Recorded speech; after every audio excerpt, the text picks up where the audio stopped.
Assalamualaikum warahmatullahi wabarakatuh. Perkenalkan, nama saya Lisa Aulia, saya dari Ta'alum 42. Di sini saya akan menjelaskan tentang materi sholat. Pengertian sholat yaitu perbuatan-perbuatan atau perkataan-perkataan yang dimulai dengan takbir dan diakhiri dengan salam dengan syarat-syarat yang telah ditentukan. Jika kita sudah melaksanakan ibadah sholat, maka haram bagi kita berbicara atau melakukan perbuatan di luar dari rukun sholat tersebut. Kemudian, sholat yang difardukan itu terbagi atas 5. Yang pertama yaitu sholat subuh, yang kedua sholat zuhur, yang ketiga sholat asar, yang keempat sholat maghrib, dan yang kelima sholat isya.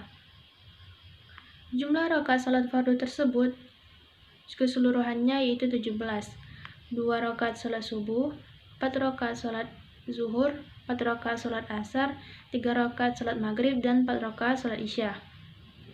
Kemudian, waktu dilaksanakannya pada waktu subuh dimulai dari terbitnya fajar shadiq sampai terbitnya matahari, yaitu dari pukul 4.30 sampai pukul 6 pagi, tergantung wilayah pada daerah masing-masing. Kemudian yang kedua waktu zuhur, yaitu dari tergelincirnya matahari sampai bayangan benda itu sama seperti kita, yaitu dari jam 12 sampai kira-kira sampai jam 3. Kemudian waktu asar yaitu dari akhir waktu zuhur sampai tenggelamnya matahari, yaitu dari jam 3 sampai jam 6. Kemudian waktu maghrib yaitu dari tergelincirnya matahari sampai hilangnya mega merah dari jam 6 sore sampai kira-kira jam 7 malam. Kemudian untuk waktu isya yaitu bermula dari hilangnya mega merah sampai terbitnya fajar shadiq, yaitu dari pukul 7 malam sampai 4.30 subuh. Maka barang siapa yang memastikan kebenaran untuk mengetahui waktu-waktunya dan waktu yang telah ditetapkan, maka hendaklah ia menggunakan kalender tahunan atau malat sanawiyah yang sudah dituliskan oleh Syekh Muhammad Jamil Jambi, ahli falak yang tinggal di Bukit Tinggi. Kemudian, sunnah-sunnah yang mengikuti fardu, yaitu sholat rawatib, semuanya terdiri atas 22 rakaat. Yang pertama yaitu 2 rakaat sebelum subuh, 4 rakaat sebelum asar, dan yang kedua yaitu 4 rakaat sebelum dan sesudah zuhur, yang ketiga 4 rakaat sebelum asar, yang keempat 2 rakaat sesudah dan sebelum maghrib, dan yang kelima 2 rakaat sebelum dan sesudah isya. Dan yang paling dianjurkan yaitu 10 rakaat, yaitu 2 rakaat sebelum subuh, 2 rakaat sebelum zuhur, 2 rakaat sebelum asar, 2 rakaat setelah maghrib, dan 2 rakaat setelah isya. Dan yang terakhir yaitu hikmah dari sholat. Hikmah dari sholat ini, Allah mengingatkan kita ketika kita dalam keadaan sholat, kita bisa mengingat Allah, kebesarannya, dan sesungguhnya Allah di atas setiap penguasa, dan setiap ketentuannya itu adalah takdir-takdir.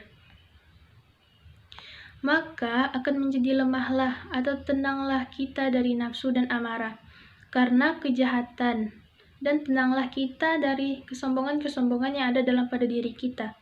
Kemudian sesungguhnya ketika kita membaca Al-Quran di pertengahan sholat, maka itu adalah sebuah cahaya hidayah.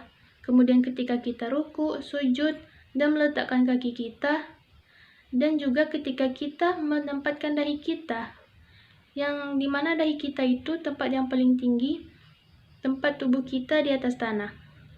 Maka kita menjadi hamba Allah, tidak ada kekuatan selain Allah. Maka dengan kita melakukan sholat, maka kita akan melemahkan kesombongan di dalam diri kita. Allah Subhanahu wa Ta'ala berfirman dalam surat Al-Ankabut ayat 45 yang berbunyi, Bismillahirrahmanirrahim.